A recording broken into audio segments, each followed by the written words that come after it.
मोहतरम सामईन, मैं आपका वक्त ज्यादा नहीं लेना चाहता। हमारे दरमियान हजरत मौलाना जमशेद साहब नदवी मद्दजिल्लहुल आली उस्ताद हदीस मदरसा अशरफिया भोजपुर तशरीफ फरमा है। मैं बिला किसी तमहीद के हजरत को इस शेर के साथ दावत खिताबत देना चाहता हूँ कि मेरा दिल क्यों न हो कायल तेरी सेहरुल लिसानी का, मेरा दिल क्यों न हो कायल तेरी सेहरुल लिसानी का। सुना है हर तरफ चर्चा, सुना है हर तरफ चर्चा तेरी जादू बयानी का। हजरत मोहतरम तशरीफ।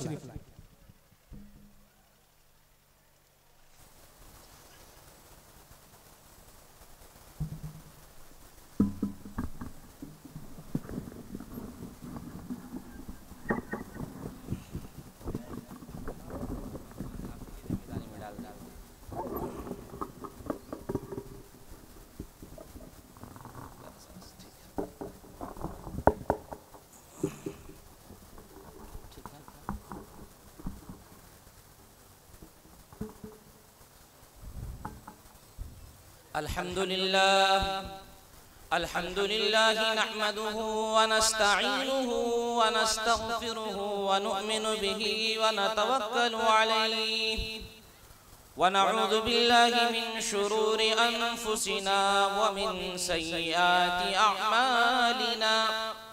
मन यहदिहिल्लाहु फला मुदिल्ल लहु व मन युद्लिलहु फला हादिय लहु।